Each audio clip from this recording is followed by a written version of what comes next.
So each master employed his own ways, his own methods to do things. Some were subtle, some created dramatic situations. In Isha, I don't want to reveal the method because once you reveal it, you have to create a whole new method. Any method works only when you just walk into it and it happens to you. If it is all told to you, it doesn't work. So here we have all our own methods, very subtle. For some we have subtle methods, for some, I'll read it again. For some we have subtle methods, for some we have dramatic methods, for some we have knocking on the head type of methods. There are various kinds of methods. Searching for truth is itself a big illusion because whatever we term the truth is always and everywhere. We don't have to search for it, we don't have to seek it, it always is.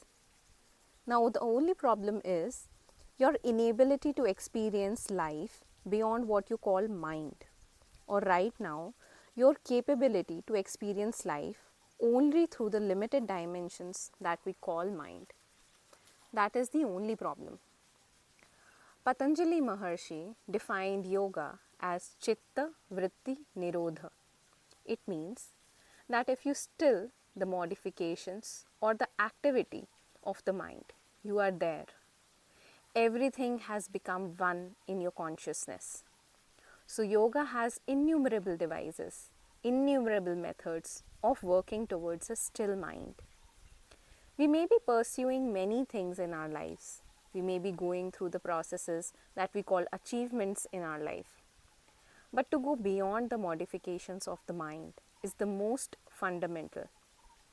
At the same time, the highest achievement, because this releases a human being from what he is seeking, from what is within and what is outside, from everything.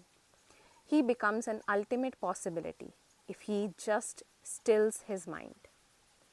Whatever we may be seeking in our lives, whatever we may be doing in our lives right now, whatever most people are after right now in their lives, is fundamentally to achieve happiness and peace. Most people spend a whole lifetime and never get to be truly happy or peaceful. Now, not being happy or not being peaceful are also certain states of the mind, a certain expression of your energy. If you are happy, your energy is expressing itself in a certain way. If you are unhappy, the energy is expressing itself in another way. If you are angry, it is finding a different type of expression. If you are in frustration, another type of expression. In fear, anxiety, another type of expression. It is the same energy finding different types of expression. Definitely, every human being, no matter which path he is pursuing, fundamentally he is doing whatever he wants to do right now. Because somewhere he believes that that will bring him happiness and peace. Whatever happiness and peace that one knows in one's life is generally so fragile that it is always subservient to the external situation. So most of your lives go in trying to manage a perfect external situation, which is just impossible to do. No human being is ever capable of creating a perfect external situation because the outside situation will never be 100% in your control, no matter how powerful a human being you are. So yoga focuses on the inner situation. If you can create a perfect inward situation, no matter what the external situation, you can be in perfect bliss and peace. This reminds me of a certain situation that happened in the South Indian yogic tradition. Once there was a devotee whose name was Tattvaraya. Tattvaraya encountered a very beautiful master in his life. His name was Swarupananda. This master never spoke. As a human being, he spoke here and there, but as a guru, he never spoke. This was a silent master. Tattvaraya found tremendous bliss and joy in being with his guru, and he composed a bharani. The bharani is a certain composition in Tamil which is generally composed only of great heroes, for great heroes. So society reacted and protested that a bharani cannot be composed for a man who has never even opened his mouth, who has not done anything except sit quietly. This can be composed only for great heroes. A hero was generally in the past described as a man who has slain 1000 elephants. You know Veerappan? So that's a real hero who can slay 1000 elephants. And this man has never opened his mouth. He just sat quietly. Surely he doesn't deserve a bharani. Then Tatvaraya said, "No, my master deserves more than this, but this is all I can give." So there was a big argument and debate in town about this. Then Tatvaraya decided the only way to settle this issue is to take these people to his master. And he took this group of people into the forest. His guru was sitting quietly under a tree. All of them went and sat there, and Tatvaraya explained the problem.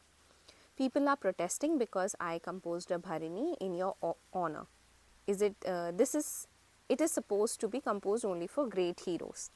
The master heard all this and sat quietly.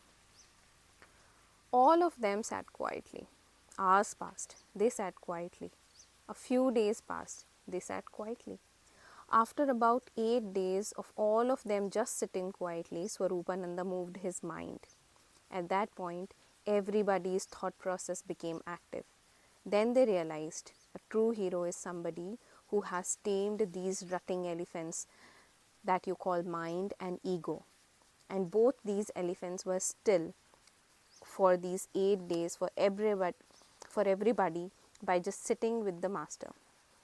I'll read it again. And both these elephants were still for these 8 days for everybody by just sitting with the master. And they said, "Yes, this is the man who truly deserves a bharani." A yogi is somebody who is able to dismantle his own creation and put it back together again. There's a question that seekers ask Sadhguru. "Sadhguru, you have said that Shambho is a form of Shiva. What exactly does that mean?